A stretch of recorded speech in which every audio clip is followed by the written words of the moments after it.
बुल्ले शाह इनके बहुत ही करीबी दोस्त गुजरे। जी।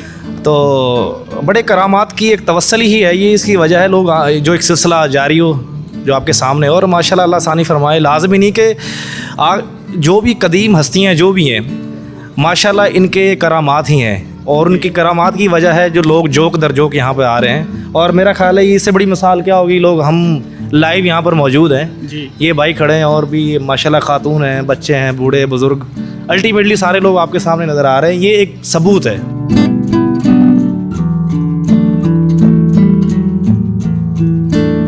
मन्नत मांगी सी तो वो पूरी हुई, इंशाल्लाह पूरी होती है अल्लाह के हुक्म नाल। यानी कि ये औलिया कराम के दरबार शरीफ पे जो भी मांगा जाए वो खुदा की बारगाह में कबूल हो जाता है। हाँ, अल्लाह पाक दी ज़ात अपनी रहमत अदा कर, बाबे को दिल की नीयत रख के और हर चीज़ अल्लाह पाक दे देता है। जी बिल्कुल सही। इंशाल्लाह साफ दिल साफ हो तो सब कुछ साफ है। जी।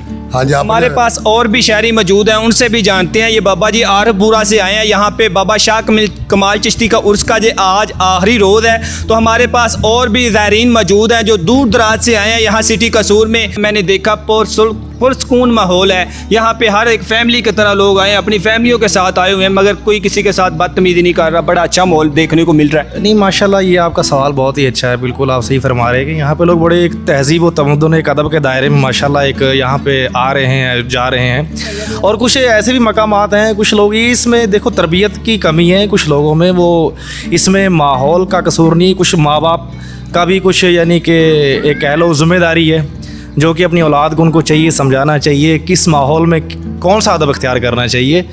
तो होता है, अब देखो बाग में हर रंग का फूल होता है। जी बिल्कुल ऐसे ही। तो ये एक बस एक दिल एक बर्दाश्त करने वाली चीज़ है, बाकी अल्लाह आसानी फरमाए। किसी ने कहा ना नमक के साथ मिर्च होती है, तो ये कुछ लोग मिर्च की तरह होते हैं जो माहौल को ख़राब करने की कोशिश करते हैं। बस अल्लाह ताला आसानी फरमाए और अल्लाह ताला इन नेक हस्तियों के तवस्सुल से इन मामलात को ठीक फरमाए। और माशाल्लाह इस जो न्यू जनरेशन आप जिसके बारे में बार बार जिक्र कर रहे हैं, तो अल्लाह इसको सीधे रास्ते पे चलने की तौफीक दे, माँ बाप का अदब व एहतराम इनकी नसीब में फ़रमाएँ। और सबसे बड़ी हस्तियाँ माँ बाप भी हैं, और इनके तवस्सुल से ही हमारी नौजवान जो नस्ल है जो इल्म की तरफ राग़िब होंगे, और जो हमारा मुल्क इस कदर आजकल परेशानी में मुब्तला है, अल्टीमेटली हर बंदा वाकिफ़ है, उसमें कुछ हमारी भी ज़िम्मेदारी हैं। और अल्हम्दुलिल्लाह कुरान पाक जिसने भी पढ़ा है, तो कुरान पाक में अल्लाह की ज़ात ने हर चीज़ को बड़े वाज़ेह तौर पे उसने उस ज़ात ने यानी कि क्लियर फरमा दिया है। हर चीज़ का जवाब सवाल उसके अंदर है। बस अल्लाह ताला हमें तर्जमे के साथ कुरान पढ़ने की तौफीक अता फरमाए। तो मेरा ख्याल है जब हम कुरान पाक तर्जमे के साथ पढ़ेंगे तो ये सवाल जवाब कम हो जाएंगे। जी बिल्कुल, क्योंकि अल्लाह की ज़ात ने हर सवाल का जवाब कुरान पाक में रखा है। जी बिल्कुल, जैसा कि मैंने आपको दिखाया, जिन ज़ायरीन दूर दराज से भी आए हैं, ये भाई पास का ये गाँव है पीरू वाला, यहाँ से आए हैं।